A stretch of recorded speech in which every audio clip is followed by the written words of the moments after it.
여러분, 혹시 이런 경험 들어보신 적 있으신가요? 갑자기 부모님이나 가족이 쓰러져서 병원에 실려갔는데 급히 돈이 필요해 통장에서 찾으려 했더니 은행 창구에서 딱 막히는 경우 말입니다. 죄송합니다. 본인 확인이 안 되면 돈을 드릴 수 없습니다.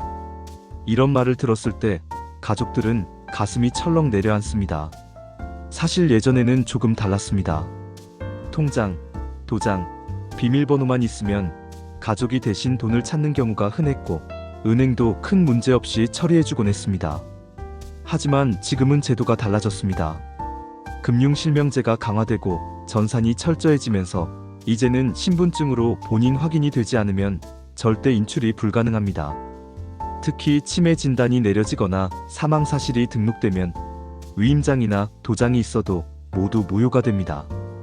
눈앞에 내 돈이 있는데도 정작 꼭 필요할 때는 가족조차 손을 대지 못하는 상황. 그래서 안타깝고 답답한 사례들이 지금도 계속 생기고 있는 겁니다. 제가 은행에서 오랜 세월을 근무하면서 가장 많이 목격했던 장면 중 하나가 바로 이렇습니다. 눈물로 호소하는 자녀들, 그 돈이 다 우리 어머니 돈인데 왜 못 참느냐라고 목소리를 높이지만 은행은 법과 절차를 따르는 곳이기 때문에 결국 가족도 손을 쓸 수 없는 경우가 많았습니다. 돈은 통장 안에 분명히 있는데 정작 꼭 필요할 때는 아무 소용이 없어진다는 겁니다. 왜 이런 일이 생길까요? 바로 우리 대부분이 미리 준비하지 않기 때문입니다. 은행은 고객에게 꼭 필요한 이런 이야기들을 먼저 알려주지 않습니다. 창구에 앉아 상담을 받아도 상품 설명이나 예금 이자에 대한 안내는 잘 해주지만 정작 인생에서 가장 급하고 중요한 순간에 내 돈을 어떻게 안전하게 쓰도록 대비해야 하는지는 말해주지 않는 경우가 많습니다. 그래서 많은 분들이 이렇게 말씀하시곤 했습니다. 아, 그때 알았더라면, 그 한마디만 미리 들었더라면 하지만 늘 뒤늦게 깨닫고 후회하게 되지요. 여러분이 평생 아껴 모아둔 돈, 그 돈은 결국 당신을 위해 쓰여야 합니다. 그런데 갑작스럽게 쓰러지거나 치매 진단을 받거나 아니면 예기치 못한 사고를 당했을 때 아무런 준비가 되어 있지 않다면 그 돈은 고스란히 은행 속에 묶여버립니다. 마치 은행의 돈이 되어버린 것처럼 가족조차 손을 못 대게 되는 겁니다. 저는 이 방송을 듣고 계신 여러분이 그런 안타까운 상황을 겪지 않으시길 바랍니다. 지금 건강할 때, 정신이 또렷할 때 미리 조금만 챙겨두시면 되는 일입니다. 절대 어려운 법이나 복잡한 절차가 아닙니다. 단지 내가 내 뜻을 분명하게 남겨두는 것, 그 작은 준비 하나가 내 인생의 마지막 순간까지 나답게 지킬 수 있는 방법이 됩니다. 특히 65세 이상이 되신 분들은 반드시 알아두셔야 합니다.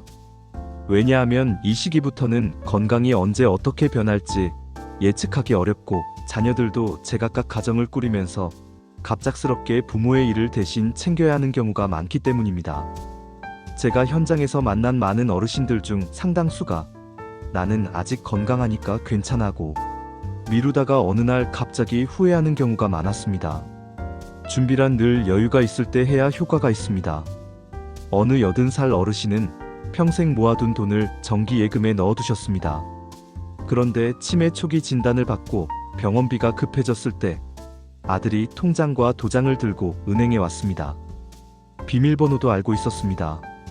그런데 은행 직원이 확인하니 이미 치매 진단 기록이 있었던 겁니다. 그 순간부터는 위임장도 소용이 없고 은행은 돈을 내줄 수 없다고 했습니다. 결국 자식은 대출을 받아서 병원비를 마련했습니다. 이런 사례는 드물지 않습니다. 또 어떤 분은 부모님이 돌아가신 뒤 장례를 치르면서 급히 돈이 필요해 통장에서 쓰려고 했지만 계좌가 모두 동결되어 버렸습니다. 체크카드조차 긁지 못했습니다. 사망이 확인되면 은행 계좌는 즉시 막히게 되어 있습니다. 결국 상속 절차를 밟아야 하는데 가족끼리 의견이 조금이라도 다르면 몇 달, 길게는 몇 년이 걸리기도 합니다. 이렇듯 평소에는 아무렇지 않게 내 돈은 내 가족이 알아서 쓰겠지라고 생각하시지만 실제 현장에서는 그렇지 않은 경우가 너무 많습니다.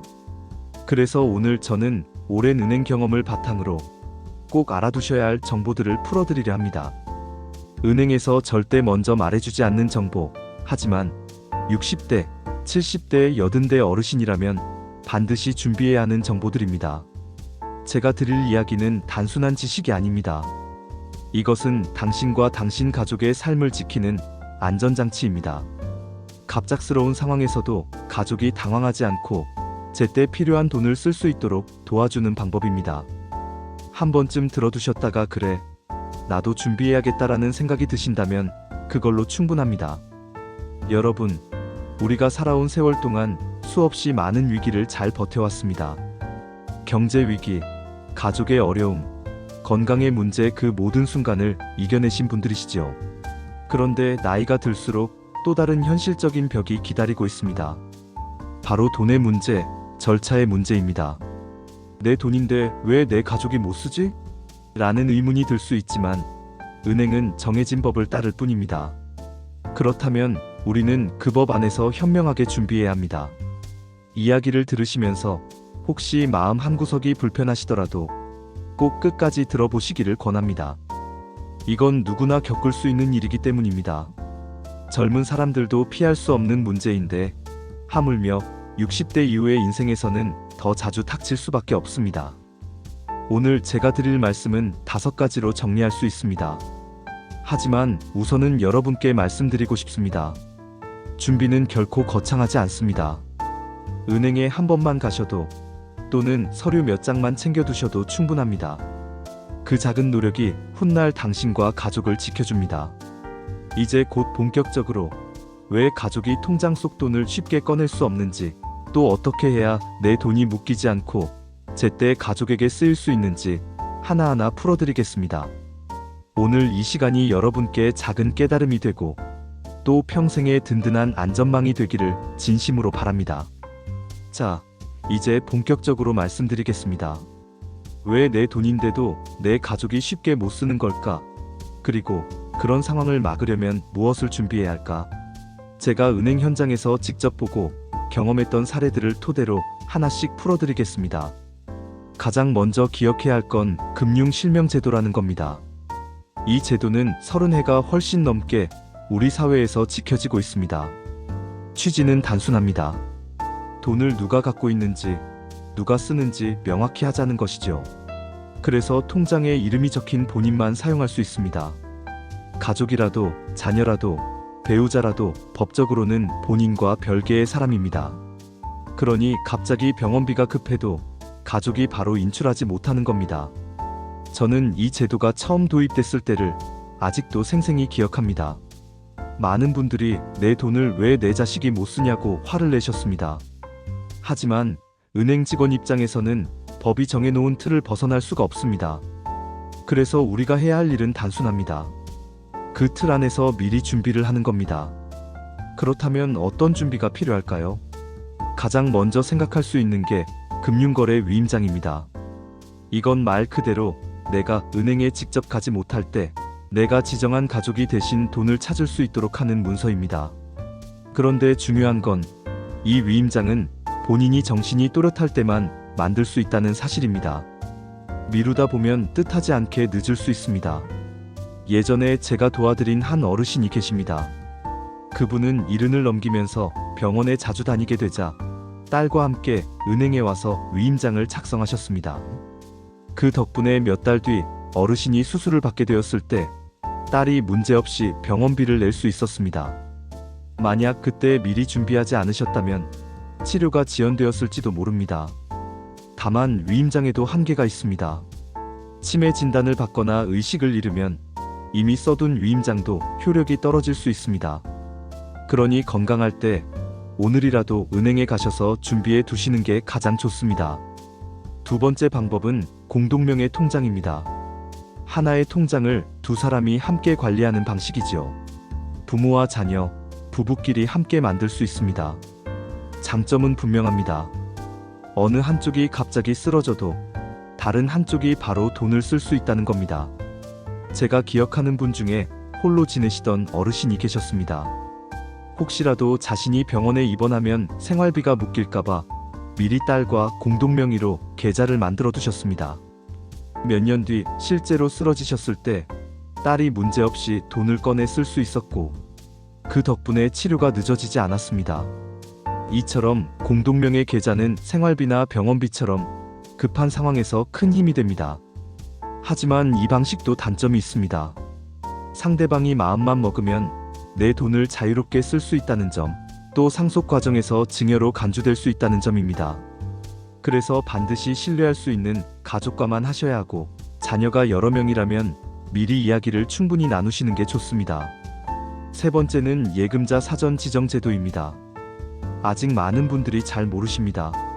쉽게 말하면 내가 의식이 없거나 사망했을 때 이 돈을 누구에게 맡길지를 미리 은행에 적어두는 겁니다. 그러면 나중에 유언장이 없더라도 지정된 사람이 돈을 쓸 수 있습니다. 요즘은 일부 은행에서 고령자들을 대상으로 시범 운영하고 있습니다. 제가 상담했던 한 할머니는 이 제도를 활용해 아들을 지정해 두셨습니다. 덕분에 돌아가신 뒤에도 아들이 바로 생활비와 장례비를 해결할 수 있었습니다.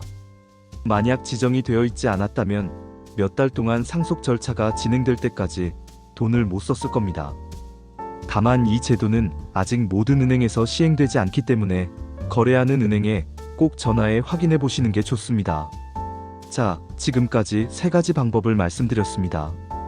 위임장, 공동명의 계좌, 예금자 지정제도. 이 중 하나만이라도 해두신다면 갑작스러운 상황에서 가족이 덜 당황할 수 있습니다. 하지만 여기서 끝이 아닙니다. 만약 치매 진단을 받거나 의식을 잃게 된다면 방금 말씀드린 방법조차도 힘을 잃을 수 있습니다. 그래서 네 번째 방법으로 성년 후견 제도를 알아두셔야 합니다. 성년 후견은 법원에서 가족에게 합법적으로 재산을 관리할 권한을 주는 제도입니다. 치매처럼 판단 능력을 잃은 사람을 대신해서 가족이 재산을 관리할 수 있도록 허락하는 장치이지요. 제가 직접 본 한 사례에서는 어머니가 치매로 요양병원에 계셨는데 자녀가 병원비를 내려고 했습니다. 그러나 은행에서는 후견인 지정이 필요하다라며 거절했습니다. 결국 법원에 신청을 했고 1심 판결까지 7달이 걸렸습니다. 그동안은 개인 대출로 병원비를 메우셨죠.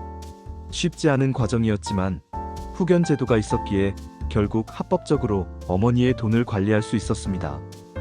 이 제도는 절차가 복잡하고 시간이 걸리지만 동시에 가장 강력한 법적 장치이기도 합니다. 사기를 막고 가족 간 분쟁을 줄이며 내 재산이 엉뚱한 곳으로 흘러가는 걸 막아줍니다. 마지막 다섯 번째는 조금 더 근본적인 대비책입니다. 바로 가족신탁과 사전연명의료 의향서입니다. 가족신탁은 내가 내 돈을 어떻게 쓰길 원하는지 미리 계약으로 정해두는 방법입니다. 믿을 수 있는 가족에게 맡기되 법적인 효력을 남겨두는 것이죠. 예를 들어 이 돈은 내 병원비로만 쓰고 남은 건 자녀에게 준다 같은 식입니다. 큰 돈이 아니어도 됩니다. 오히려 소액일수록 미리 뜻을 명확히 해두면 다툼을 줄일 수 있습니다. 그리고 사전연명의료 의향서는 내 생명이 위급할 때 어떤 선택을 할지를 내가 직접 남겨두는 문서입니다.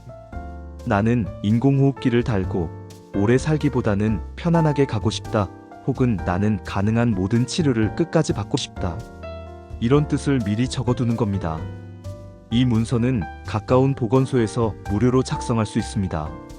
저는 이 두 가지 준비를 마친 분들의 얼굴을 잊을 수가 없습니다. 다들 이렇게 말씀하시더군요. 이제야 마음이 편하다. 내가 하고 싶은 말을 문서로 남겨두니 속이 시원하다. 결국 이건 돈의 문제가 아니라 삶의 마무리를 스스로 정리하는 일입니다. 자, 이제 오늘의 이야기를 마무리해 보겠습니다.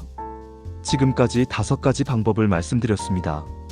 금융거래 위임장, 공동명의 계좌, 예금자 사전 지정, 성년 후견제도, 그리고 가족 신탁과 사전 연명의료 의향서까지.